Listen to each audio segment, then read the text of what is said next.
Hello everyone, আশা করি সবাই ভালো আছো। নতুন বছরের সবাইকে শুভেচ্ছা জানিয়ে এই ভিডিওটা শুরু করছি। আজ বছরের প্রথম শনিবার আমরা সবাই মিলে যাচ্ছি জলপাইগুড়িতে পুজো দিতে। ঘুম থেকে উঠে স্নান করে পুজো সেরে ভেবেছিলাম আমি মুখের মেকআপটা পুরোপুরি কমপ্লিট করে নেব। দেখছি বেবিরা উঠে পড়েছে, আর উঠে যেই দেখছে আমি সাজুগুজু করছি অমনি আমার কোলে ওঠার জন্য কান্নাকাটি শুরু করেছে। তাই ওকে নিয়েই আমি মুখের মেকআপটা কমপ্লিট করছিলাম। ন্যাচারালি বেবি হওয়ার পর থেকে আমি কি করি, আমি শাড়ি আর চুড়িদার যেখানে যাওয়ার থাকে শাড়ি চুড়িদারটা পরেই পরি, কারণ শাড়ি চুড়িদারটা হুট করে পরে নেওয়া যাবে কিন্তু মুখের মেকআপটা কমপ্লিট করা যাবে না। তাই আমি আগে মুখের মেকআপটা কমপ্লিট করেই ওদেরকে ঘুম থেকে তুলি বা রেডি করি। তো সেদিনও আমি সেরকমই করছিলাম। তো আমার মুখের মেকআপ পুরোপুরি কমপ্লিট হয়ে গেছে। এখন আমি বেবিদেরকে খাইয়ে রেডি করে দিচ্ছি। এদিকে আমার শাশুড়ি মা ব্যাগটা গুছিয়ে নিচ্ছে, কারণ দেরি হয়ে যাবে। আমরা যেহেতু জলপাইগুড়ি যাব পুজো দিতে বার ঠাকুরের মন্দিরে। বিয়ের আগে আমি ন্যাচারালি আমার মাকে রেডি করিয়ে দিতাম, এখন বিয়ের পর আমি শাশুড়ি মাদেরকে রেডি করিয়ে দিই, তাই আমি রেডি করাচ্ছিলাম। দায়িত্বটা সেমই আছে, শুধু জায়গার বদল ঘটেছে। আমি সবাইকে রেডি করে নিজে রেডি হয়ে গেছি। যেহেতু মুখের মেকআপটা আমার কমপ্লিটই ছিল, তো আমার বেশিক্ষণ লাগেনি, শুধু শাড়িটা পরেছি। তোমাদের মধ্যে যাদের বেবি আছে তোমরাও কিন্তু এমনটাই করতে পারো, কারণ কি মুখের মেকআপটা একটু দেরি হয় করতে, কিন্তু শাড়িটা কিন্তু হুট করেই পরে নেওয়া যায়। এদিকে গল্প করতে করতে দেখছি আমার হাজব্যান্ডও রেডি হয়ে গেছে। আমরা চারজন পুরো রেডি হয়ে গেছি।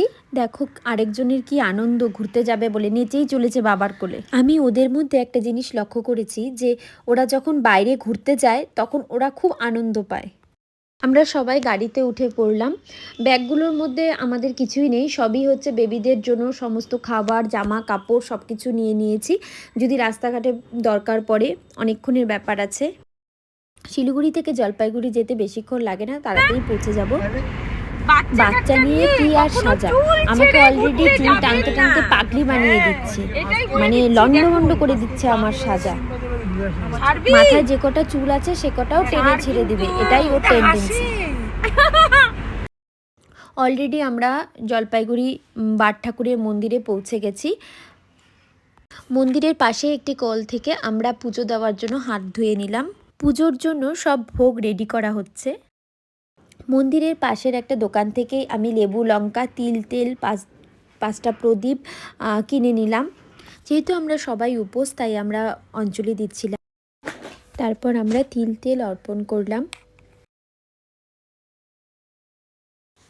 আরেকটা কথা বলে রাখি, এই শনি মহারাজকে কিন্তু সবাই বাইরেই পুজো করে, মানে তুলসী তলায়। কিন্তু আমাদের যেহেতু বংশের এটা কুলদেবতা, মানে আমাদের শ্বশুরবাড়ির সবাই কুলদেবতা হিসাবেই মানে, তাই ঠাকুর ঘরেই আমরা এই দেবতাকে পুজো দিয়ে থাকি। মানে আমরা বাইরে পুজো দিই না, ঘরেই স্থাপিত করা আছে। যেহেতু কুলদেবতা, তাই আমাদের বাড়ির সবাই খুব এই ঠাকুরকে মানে। আর প্রতি বছর যে শনিবারটা ফার্স্ট শনিবার পড়ে, সেই শনিবার আমরা সবাই মিলে গিয়ে জলপাইগুড়ি বার মন্দিরে গিয়ে পুজো দিই।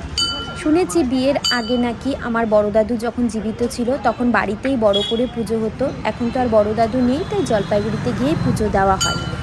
তোমরা এবার অনেকেই ভাবতে পারো যে শিলিগুড়িতেও তো অনেক বড় বড় বার মন্দির আছে, তাহলে শিলিগুড়ির মন্দিরগুলো বাদ দিয়ে কেন তোমরা জলপাইগুড়িতে গিয়ে পুজো দাও? সেটার পিছনেও একটা বড় গল্প আছে। আমার থামতা মানে ঠাকুমা শাশুড়ি যিনি আছেন, তার বাপের বাড়ি হচ্ছে জলপাইগুড়ি, তাই ছোট থেকে বাপের বাড়ির জলপাইগুড়ির এই মন্দিরেই পুজো দিয়ে বড় হয়েছে। আর যখন ছোট ছিল আমার পাতন জেঠু, তারাও যে থামতার সাথে এই মন্দিরেই পুজো দিত, তাই তাদের ইচ্ছে, ইভেন থামতারও ইচ্ছে এই মন্দিরে গিয়ে পুজো দেওয়ার। এই মন্দিরের ঠাকুরকে খুবই মানে সবাই।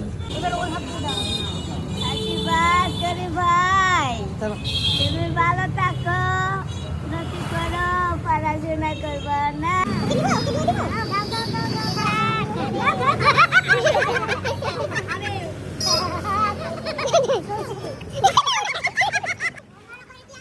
ওখানে যারা মন্দিরের পাশে দাদু দিদারা বসে থাকে তাদের কাছ থেকে আশীর্বাদ নেওয়ালাম দুজন বেবিকে, আর আমার বম্মা তাদেরকে প্রসাদ দিল। যেহেতু আমরা সবাই উপোস ছিলাম, তাই পুজো দেওয়ার পর প্রসাদ নিয়েই আমরা সবাই আমাদের উপোস ভাঙলাম। তারপর আমরা সেখান থেকে বেরিয়ে সোজা চলে গেলাম থামতা শাশুড়ির বাপের বাড়িতে। থামতা শাশুড়ির বৌদি এখনও জীবিত আছে, আর তিনি আমাদের পুচকুগুলোকে দেখতে চেয়েছিল, তাই আশীর্বাদ করানোর জন্য, ইভেন দেখানোর জন্য ওখানে নিয়ে গেছি। সেখান থেকে বেরিয়ে আমরা সোজা বাড়িতে চলে আসি।